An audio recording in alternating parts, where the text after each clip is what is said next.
Currently, I'm reading a book by Rohinton, Mistry, Fine Balance. You can see a child balancing on a pole on the thumb of some man out there. So that is the ISBN number, and it was in 1952. And the cover design is also written by Sari Ginsberg. So this is forward, holding this book in your hand, sinking back in your soft armchair, etc. And in the end it's written, it's tragedy. This tragedy is not a fiction, all is true. And here are the contents, prologue and epilogue.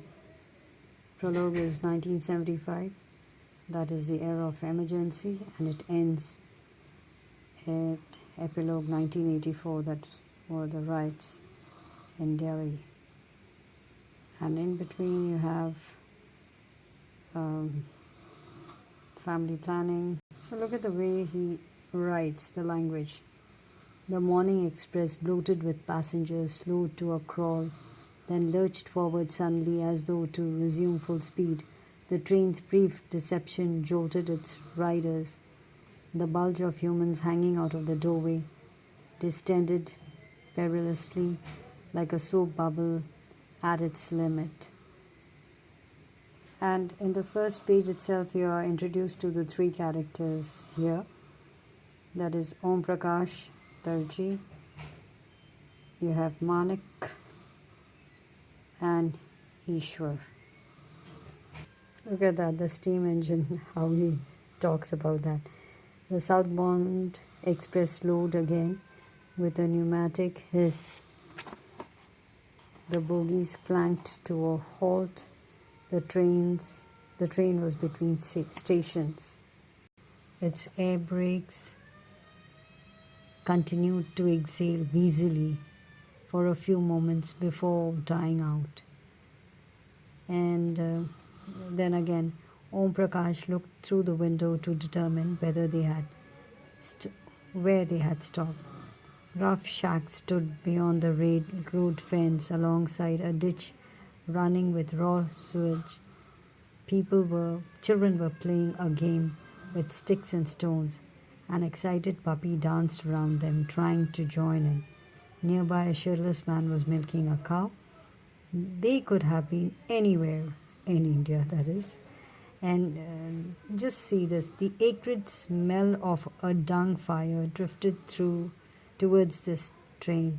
That means cow dung cakes are used here to make fire, especially in the countryside. Just ahead, a crowd had gathered near the level crossing. A few men jumped off the train and began walking down the tracks. And really, it happens like this so many times. Loving relationship between Ishwar, uncle, and Om Prakash, nephew. Throughout the book, you have these snippets of humor. So, we again introduced to Dina, the fourth character here, in the house where the tailors stay. And that is uncle and nephew and Manik. And that this is when she was small, young.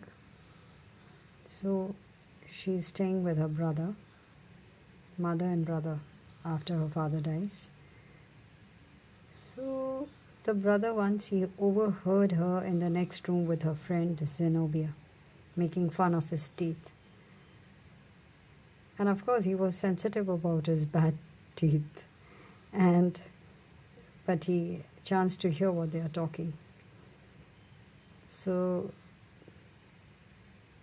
Zenobia was saying he looked like a horse. That is, her friend is saying he looks like a horse.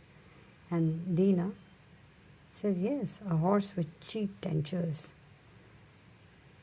And Zenobia, the friend says, an elephant would be proud of that much ivory, continued Zenobia, raising the stakes. They were helpless with laughter when he entered the room. He fixed each one with a black stare before turning away with menacing slowness, leaving behind silence and misery. Yes, it worked, he realized, with surprise and triumph. Fear worked. In these pages, he also talks about the JP, that is Jayaprakash Narayan movement. The student fervently believed the example would, actually there was a canteen strike, etc. And so they believed that their example would inspire universities across the country to undertake radical reforms which would complement the grassroots movement of Jayaprakash Narayan that was rousing the nation with a call to return to Gandhian principles. The changes would invigorate all of society, transform it from a corrupt, moribund creature into a healthy organism that would, with its heritage of a rich and ancient civilization and wisdom of the Vedas and Upanishads, awaken the world and lead the way towards enlightenment of all humanity, etc. It's on page 283.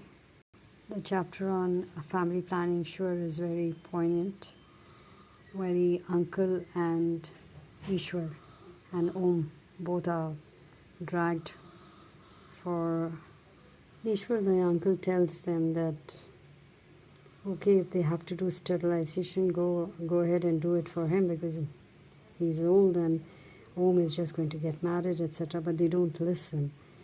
And of course, it's really sad. And Ishwar's legs were swollen like columns, his body burned with fever. It's written, from the groin to the knee, the flesh had become black. I mean, when you read it, you feel, my God, it's terrible. So Ishwar, the uncle, was given a course of pills 4 times a day for 14 days. The pills reduced the fever, but there was no improvement in his legs. At the end of the fortnight's treatment, he could not walk at all. The blackness had spread downwards like a stain towards the toes, reminding him of the leather dye that used to impregnate his skin as a boy when he worked with his father and the chamars. And the doctor tells them when they go that the poison in the blood is too strong, and so the legs will have to be removed. Manik's mother is talking to him here, and who says you owe your success to Deena Dalal and her accommodation. He cringes at the word success. And the way he writes, dusk fell and the lizard he had been watching began melting into the stone wall. When it moved, it became sharply visible again, but the creature's appetite must have been sated, he thought, for it no longer darted at flies. Its belly seemed distinctly bloated. So he writes, the lizard still clung to the stone wall, camouflaged within the stone colouring. Manik decided he would go inside when the fading light made the creature disappear completely. He hated its shape, its colour, its ugly snout, the manner in which it flicked its evil tongue, its ruthless way of swallowing flies, the way time swallowed human efforts and joy. Time, the ultimate grandmaster that could never be checkmated. There was no way out of its distended belly. He wanted to destroy that loathsome creature.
Manik's, in the epilogue, Manik's taxi ride and the drivers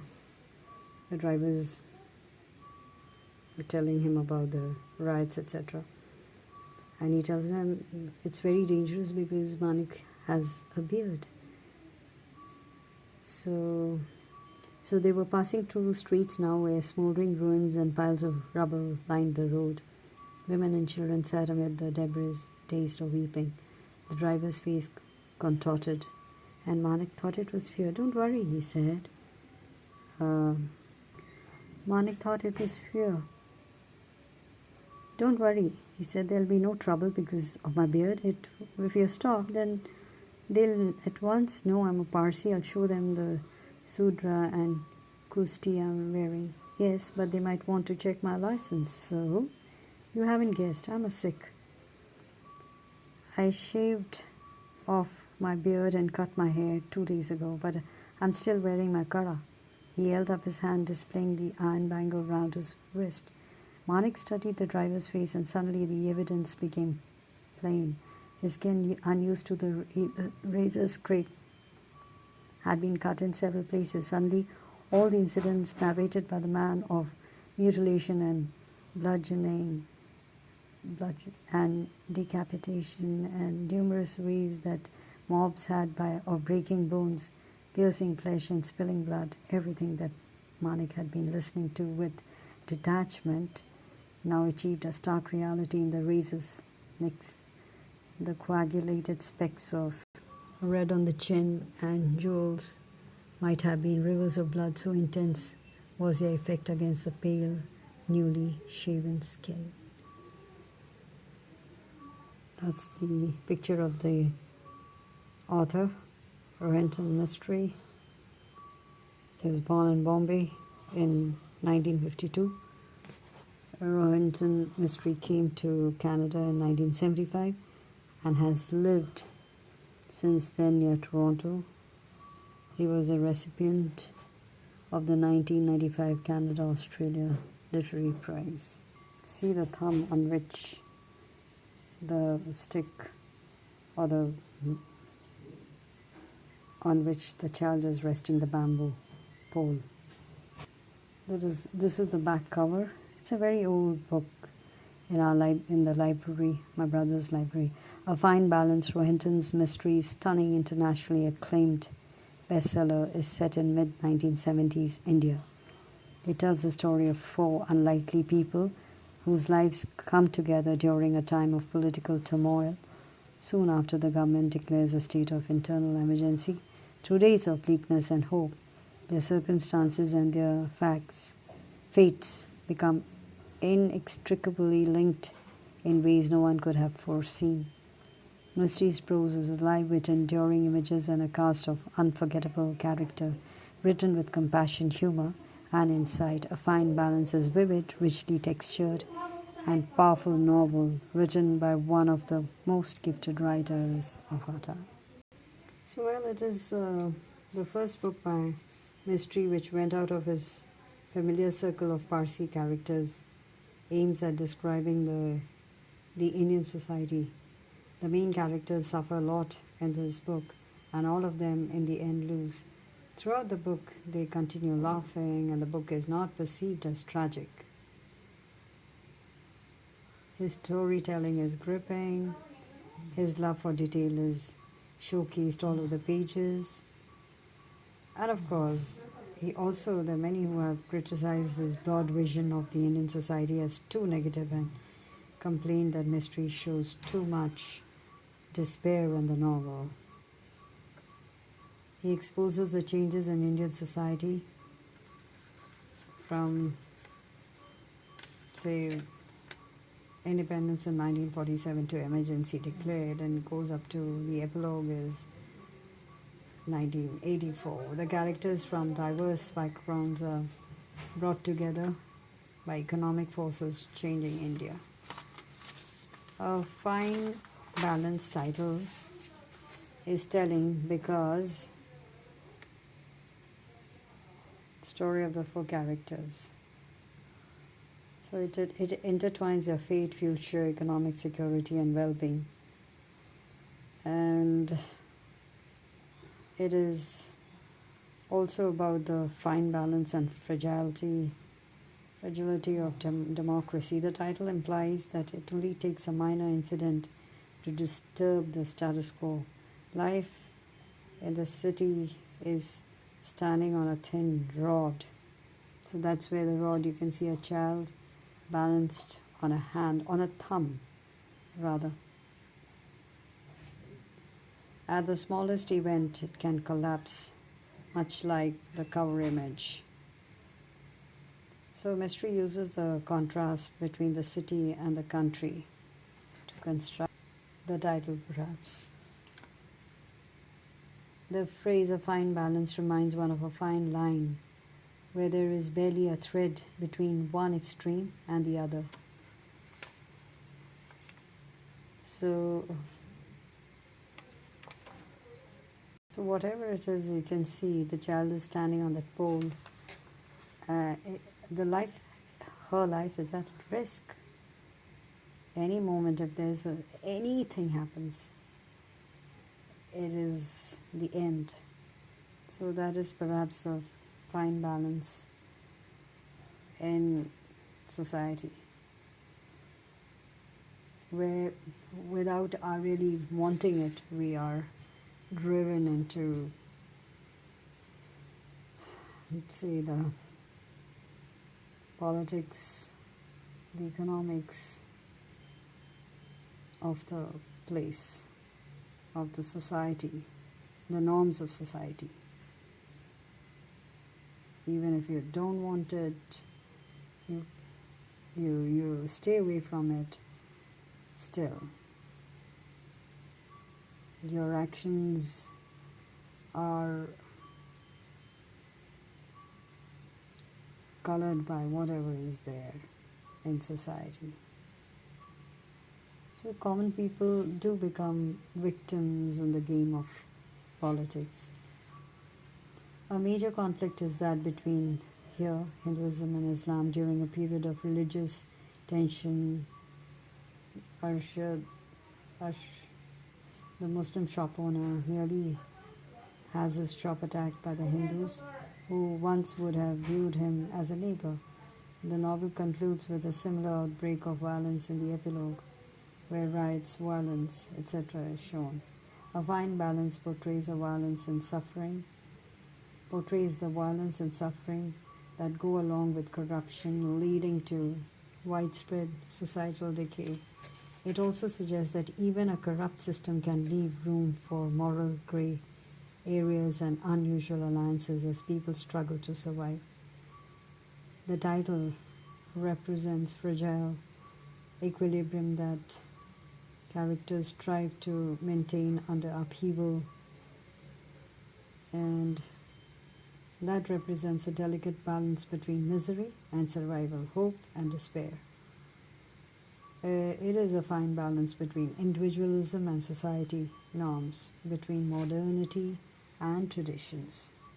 So individuals who attempt to go beyond their assigned societal roles, for example, chamars who become tailors, Hindus who mix with Muslims, widows who live independently, suffer the consequences either physically or psychologically.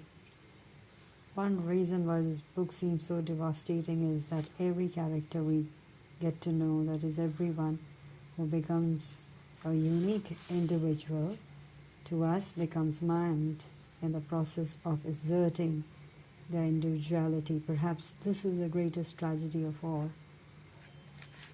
So there is, quote, the character of a lawyer says, you see, you cannot draw lines and compartments and refuse to budge beyond them. Sometimes you have to use your failures as stepping stones to success. You have to maintain a fine balance between hope and despair. In the end, it's all a question of balance. And it doesn't take much to upset that balance. So the title refers to the symbolism of one of the characters when Om and Ishur move to the work camp and witness someone who plays a game with children who are used in the show. The show is about how he balances the children on the pole high up in the air in order to entertain the beggars and others who are being forced into labor in the outskirts of the city. So, well, it's a nice book to read, but it's an easy read. It's interesting, but I wasn't really happy reading it. There's around 600 pages, but the thing is that it has an historical touch to it. So, and since you know the periods, you want to know how these characters were affected. So that made it interesting to me. I didn't feel good after reading it, but yes, it's good enough to read it. Okay, happy reading.